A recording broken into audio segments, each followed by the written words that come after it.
So here's something else that I notice in these two passages, in Luke 7 and in Luke 10.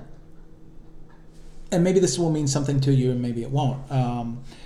But when I think about, like in the Fowler text, last week we talked about compassion. And this week, one of the points that Fowler made, the Oldenquist quote, I believe it was, had to do with loyalty. And I think that's where I started talking about covenant loyalty. By the way, I'm sorry I'm so twitchy. My skin's always itched, and so I just scratch my head and rub my eyebrows and stuff all the time. I'm hoping it's not too distracting. Of course, the fact that I said something about it now probably will make it distracting to you, and I apologize. But one of the things that I notice in these two texts kind of juxtaposed together is that it really doesn't matter whether Jesus is focusing on this woman with the vial or the Pharisee that's welcomed him into his house.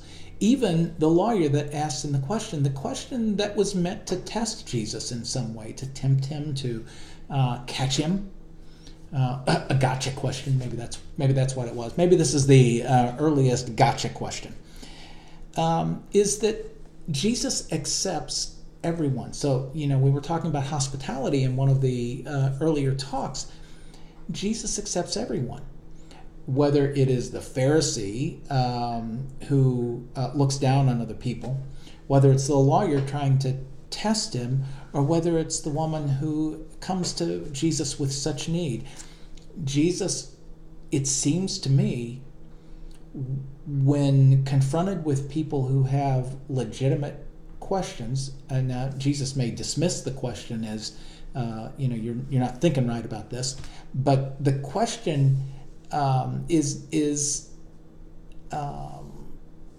warrants a response, right? Jesus accepts the affluent and those in need.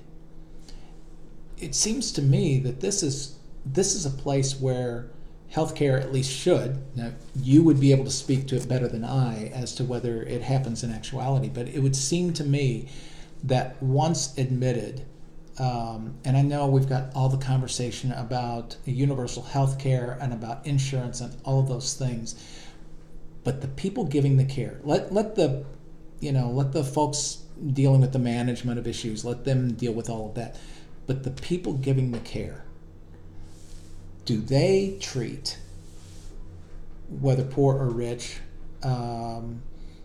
ethnic majorities or ethnic minorities, documented or undocumented, how do they treat the patient in front of them? And having lived with an RN, as I've said, and had these conversations, I think I'm getting kind of the dominant story, even though Sue and I might differ on some things politically. I tend to lean a little bit more to the left, and she leans a little bit more to the right. But the patient is there in front of you. You give care for that patient. You give the patient the best possible care that you can because of the integrity that the RN has. And others as well. This is a registered nurse class, and so I'm kind of focusing on that. But that's something that I see, and I think that is something that I see modeled here in Jesus. Now, I'm not saying that every RN I see is Jesus. Don't get thinking too highly of yourselves. But I think there's a consistency with the way Jesus models his life, and the kind of care, the kind of modeling I see of care in the role of the registered nurse. Okay, be back in a little bit, and we'll have another conversation.